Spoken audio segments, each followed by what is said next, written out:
Wrapper വേടനുമായി ബന്ധപ്പെട്ട് ഇന്ന് വാർത്തകളുണ്ട് മുൻപേജിൽ തന്നെ. ഇടിവെട്ടിവന്റെ പാമ്പ് പിടിച്ചു എന്ന് പറഞ്ഞൊരു അവസ്ഥയാണ് റാപ്പർ വേടന്റേത്. അതുമായി ബന്ധപ്പെട്ട് എന്തുമാത്രം ചർച്ചകളാണല്ലേ, ജാതീയത, വംശീയത, റാപ്പർ വേടനോട് കാണിക്കുന്ന ഇരട്ടത്താപ്പ്, അങ്ങനെ ഒരുപാട് കാര്യങ്ങളൊക്കെ നമ്മുടെ സൈഡിൽ കൂടെ നടക്കുന്നുണ്ട്. റാപ്പർ വേടനെ കഞ്ചാവ് കേസിലാണ് ആദ്യം പിടികൂടുന്നത്. പിന്നീട് കഴുത്തിലൊരു പുലിപ്പല്ലി മാല കണ്ടു. അപ്പൊ അത് വലിയൊരു പ്രശ്നമായി.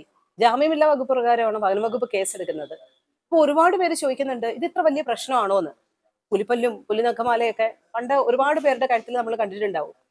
ഇതിപ്പോ പറയുന്നത് നമ്മൾ അറിഞ്ഞോ അറിയാതെയോ ഇത്തരം കാര്യങ്ങളൊക്കെ ഉപയോഗിച്ചാൽ, നമ്മൾ കൈവശം വെച്ചാൽ 3 മുതൽ 7 വർഷം വരെ തടവും 25,000 രൂപയൊക്കെ പിഴയൊക്കെ ലഭിക്കാവുന്ന കാര്യമാണെന്നാണ്.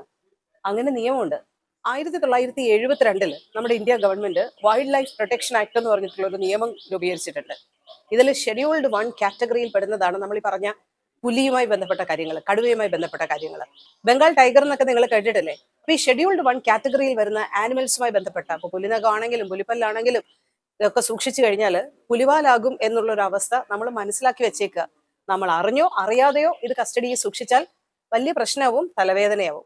അപ്പൊ പുലിപ്പല്ലും പുലിനഖവും ഒന്നും വേണ്ട, ഇക്കാര്യങ്ങളൊന്നും നമുക്ക് സൂക്ഷിക്കാൻ പറ്റില്ലേ എന്ന് ചോദിച്ചാല് സൂക്ഷിക്കാം, പക്ഷെ ഗവൺമെന്റിന്റെ ഓണർഷിപ്പ് സർട്ടിഫിക്കറ്റ് ഉണ്ടെങ്കിൽ മാത്രമേ അത് പറ്റുള്ളൂ. അല്ലാത്ത പുലിനഖവും പുലിപ്പല്ലും ആനക്കൊമ്പും ഒക്കെ വലിയ തലവേദനയാവും, നമ്മൾ കുടുങ്ങുകയും ചെയ്യും.